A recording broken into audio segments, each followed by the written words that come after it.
HLC, le carrefour des icônes. Monsieur Bilongo, bonjour. Bonjour.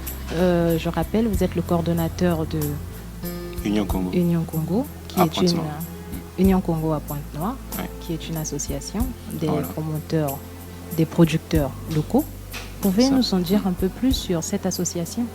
Alors, l'un des objectifs d'Union Congo, l'objectif qui nous rassemble est celui de la promotion du Made in Congo.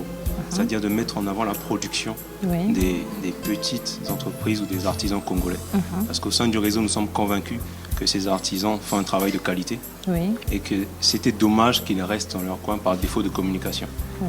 Donc, au travers du Shop Union, qui est l'un des objectifs, l'un des projets de notre réseau, Oui. c'est de mettre en avant ces produits. Comme vous pouvez voir, il y a de la pâte d'arachide, il y a de la confiture, il y a des huiles essentielles, il y a du foufou industrialisé.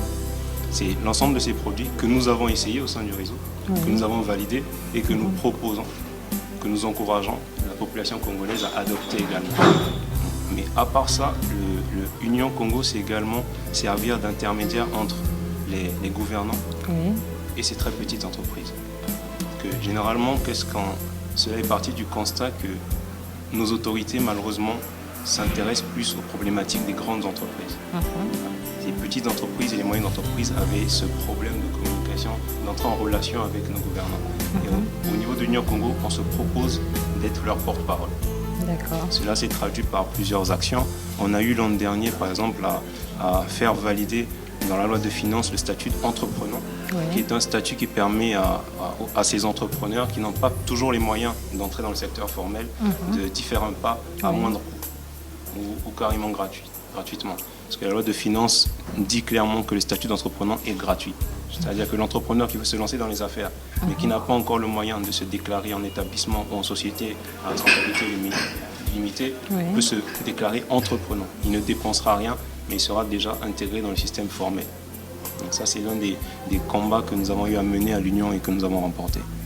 Et le troisième objectif de l'Union, c'est de permettre la rencontre de ces entrepreneurs, de permettre le dialogue entre eux, les échanges d'expériences. Parce qu'il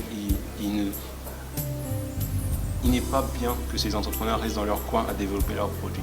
Ils iront beaucoup plus vite s'ils discutent avec d'autres qui sont parfois dans le même secteur, qui ont eu à traverser des épreuves qui permettront à d'autres de bénéficier, de gagner du temps, de mieux agresser le marché et de mieux vendre leurs produits.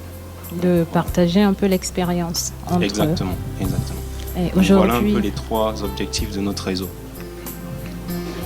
Aujourd'hui, Shop Union a vu le jour. Ça a été un projet. Aujourd'hui, ça a été concrétisé. Pouvez nous dire quels sont les projets à venir de l'association? Bon, nous avons beaucoup de projets. Nous nourrissons de grands rêves pour nos entrepreneurs locaux. Shop Union est l'un de ces rêves que nous avons concrétisés. Déjà, à moyen terme, l'idée c'est de multiplier ce genre d'expérience. C'est une première boutique, on espère qu'il y en aura d'autres. Et pour cela, on compte évidemment sur la population congolaise que nous invitons une fois de plus à nous accompagner dans cette démarche. Si à l'époque ils avaient peur de consommer congolais parce qu'il y avait des problèmes de packaging, de qualité, nous pouvons les assurer que ces produits sont de bonne qualité.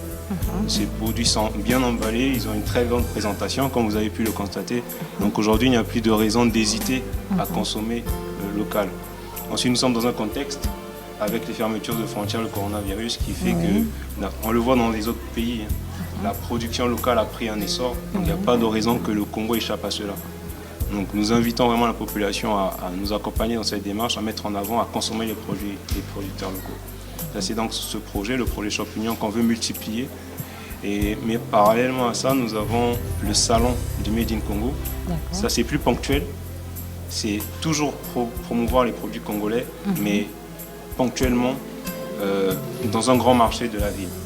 Donc, dans un futur proche, je pense que d'ici la fin de l'année, on va travailler au salon Made in Congo, au marché de Pointe-Noire, au grand marché de Pointe-Noire.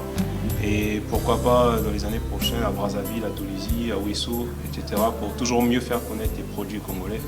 Nous avons d'autres projets, mais je préfère ne pas en parler aujourd'hui pour l'instant. On travaille encore dessus. Nous vous souhaitons bon vent. Merci beaucoup. Merci.